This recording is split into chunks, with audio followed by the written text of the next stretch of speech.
મહેસાણાના સ્વસર્જન ફાઉન્ડેશન તરફથી ખાસ કરીને દર વર્ષે શિયાળામાં ગરીબ લોકોને ધાબળાનું વિતરણ કરાય છે.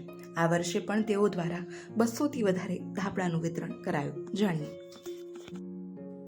હાય, મારું નામ અભી સોલંકી છે. હું સ્વસર્જન ફાઉન્ડેશન મહેસાણાનો ડિસ્ટ્રિક્ટ હેડ છું.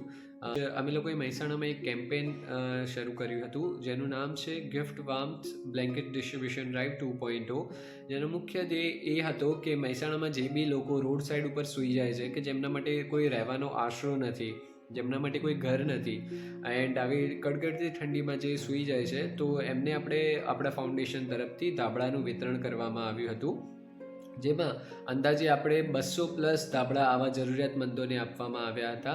અને આ કાર્યક્રમ સ્વસર્જન ફાઉન્ડેશન મહેસાણા દ્વારા આયોજિત કરવામાં આવ્યો હતો અને મહેસાણા પોલીસના સહયોગથી પૂરો પાડવામાં આવ્યો હતો, જેમાં મહેસાણાના ધારાસભ્ય શ્રી મુકેશભાઈ પટેલ ઉપસ્થિત રહ્યા હતા. વાત કરીએ સ્વસર્જન ફાઉન્ડેશનની, આ ફાઉન્ડેશન છેલ્લા 5 વર્ષથી એક્ટિવલી મહેસાણામાં આવા વિવિધ કાર્યક્રમો કરીને એક સોસાયટીને અપલિફ્ટ કરવાનું કાર્ય કરી રહ્યો છે. આ ફાઉન્ડેશનની શરૂઆત 2013માં શ્રી કૌશલ ગોયલે કરી હતી, એન્ડ આ ફાઉન્ડેશનમાં મેઇન યુથ એસોસિએટેડ છે. સો જેટલા બી અત્યારે મેમ્બર્સ છે એ બધા યુથ વધારે છે, કે જે બી 18થી 30 વર્ષના લોકો છે, તો એ લોકો વધારે આ ફાઉન્ડેશન સાથે જોડાયેલા છે. સો આપણા સમાજમાંથી કેવી રીતે આપણે એક સારા યુથને પેદા કરી શકીએ, રાઈટ, તો એનો એ મોટો સાથે સ્વસર્જન ફાઉન્ડેશન કામ કરી રહ્યું છે એક્ટિવલી. આપણે ઘણી બધી એક્ટિવિટીઝ કેરી ફોરવર્ડ કરીએ છીએ, જેમ કે woman empowerment, child education, environment sustainability, then બીજી કોઈ બી સોશિયલ એક્ટિવિટીઝ હોય, તો આવી રીતે ઘણી બધી એક્ટિવિટીઝ કરી એન્ડ સમાજને આપણે કેવી રીતે ગીવ બેક કરી શકીએ, રાઈટ, તો એક કાર્ય કરી રહ્યું છે ફાઉન્ડેશન છેલ્લા વર્ષથી.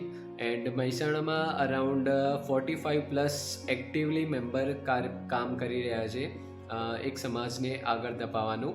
એન્ડ હોપફુલી આવી ઘણી બધી એક્ટિવિટીઝ અમે 2025માં બી કેરી ફોરવર્ડ કરીશું, એન્ડ એક સમાજને સારા યુવાધન મળી રહે અને સમાજને ઉપયોગી થવાનું કામ કરીશું.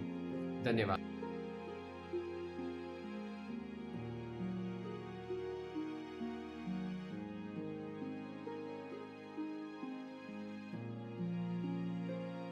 સ્વસર્જન ફાઉન્ડેશન એ ખાસ કરીને અલગ અલગ જિલ્લામાં ચાલતું ફાઉન્ડેશન છે.